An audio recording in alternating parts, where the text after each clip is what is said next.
जय माता दी।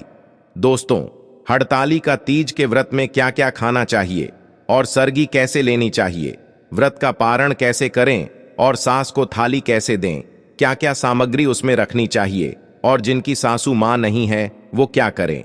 साथ ही साथ हड़ताली का तीज पर एक चीज जरूर खा लेनी चाहिए और गलती से भी 3 महिलाएं हड़ताली का तीज का व्रत कभी ना रखें, पति हो जाता है बर्बाद। भगवान शिव और मां गौरी आपकी झोली खुशियों से भर देंगे, हो जाओगे धनी सच्चे दिल से। कमेंट बॉक्स में लिखे ओम नम शिवाय, जय माता पार्वती। माता पार्वती के लिए एक लाइक तो बनता है दोस्तों। हड़तालिका तीज शुभ मुहूर्त भाद्रपद की शुक्ल पक्ष की तृतीया तिथि 5 सितंबर 2024 को दोपहर 12:21 पर शुरू हो रही है। तिथि का समापन 6 सितंबर को दोपहर 3:01 पर होगा। उदया तिथि के अनुसार शुक्रवार 6 सितंबर के दिन हड़ताली का तीज का व्रत किया जाएगा। इस दौरान पूजा का मुहूर्त प्रातःकाल 6:02 से सुबह 8:33 तक रहेगा।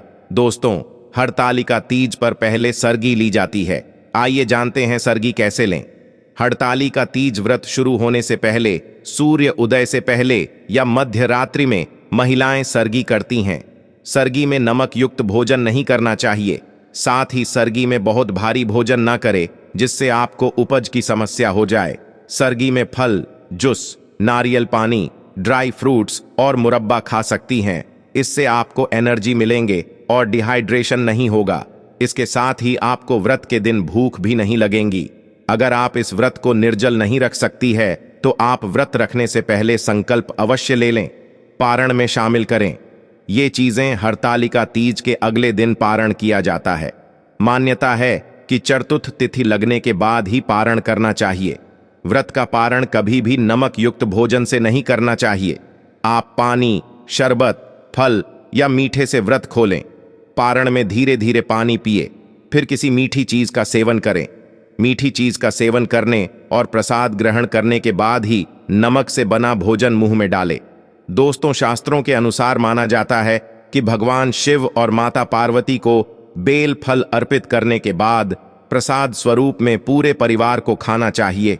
इससे आपके घर में हमेशा पैसों की कभी भी कमी नहीं होगी, घर में लक्ष्मी का आगमन होगा। इस दिन बेल खाना बहुत ही शुभ और मंगलकारी माना जाता। इस दिन आप बेल का फल प्रसाद स्वरूप में पूरे परिवार को बांटे और खिलाए, क्योंकि बेल में समस्त देवी देवताओं का वास होता है। दोस्तों, व्रत संपूर्ण होने के बाद सास को थाली दी जाती है। आइए जानते हैं कि थाली में कौन कौन से सामग्री रखनी चाहिए जो कि शुभ मानी जाती है। इसके दिए बगैर आपका व्रत अधूरा ही रहेगा।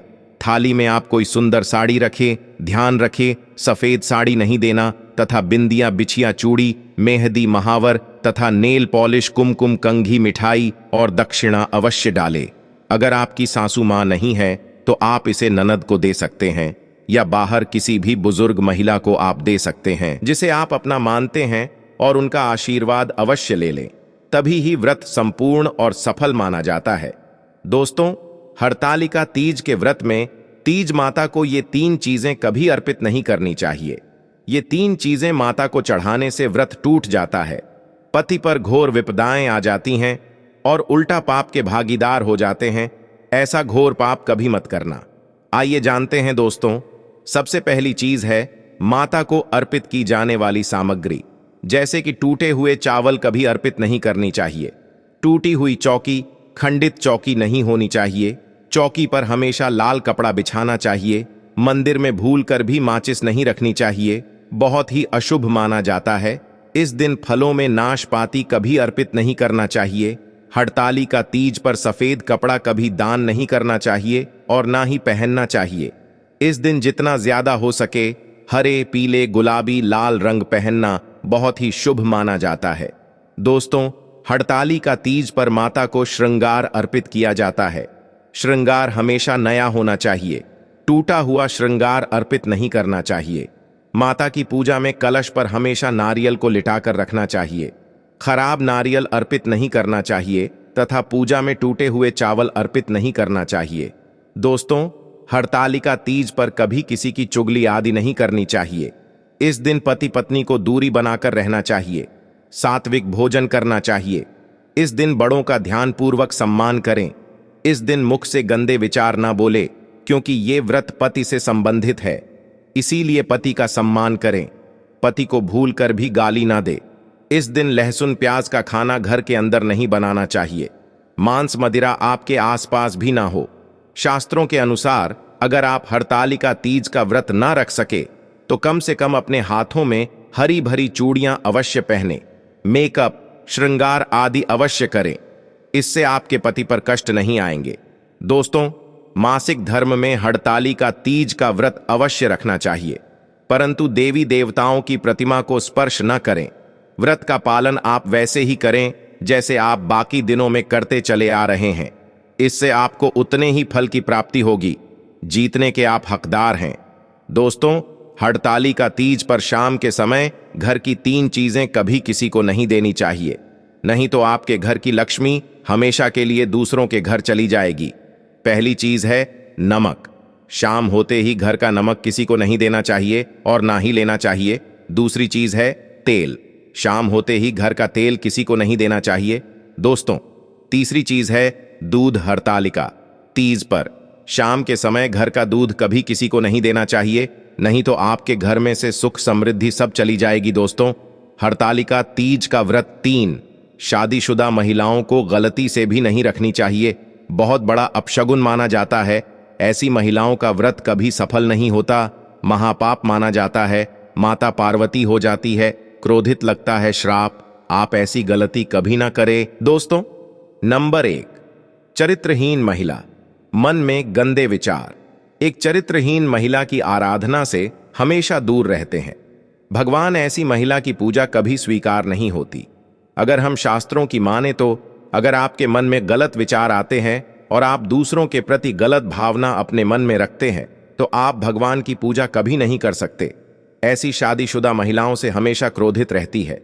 मां पार्वती, मां इनकी पूजा कभी स्वीकार नहीं करती। अगर आपका मन आपके पति के लिए सच्चा है तभी ही पूजा, व्रत आदि स्वीकार होती है। आप हरतालिका तीज व्रत रख सकती हैं। मां पार्वती साक्षात ऐसी महिलाओं को आशीर्वाद प्रदान करती है। दोस्तों, नंबर 2, अधूरी शादी। खास तौर से सुहागिन स्त्री के लिए हरतालिका तीज का व्रत बहुत ही महत्वपूर्ण माना जाता है। लेकिन क्या आप जानते हैं, शास्त्रों के अनुसार जब तक आप हिंदू रीति रिवाजों के साथ शादी नहीं कर लेते, यानी 7 फेरे नहीं ले लेते, तब तक आप इस व्रत को रखने में सक्षम नहीं है। शास्त्रों में इस बात की कतई मनाही है। अगर आपने कोर्ट मैरिज भी की है तो भी आप इस व्रत को रखने में सक्षम नहीं हैं। पहले आप अग्नि के साथ फेरे लें, तभी ही आप हरतालिका तीज का व्रत रख सकते हैं।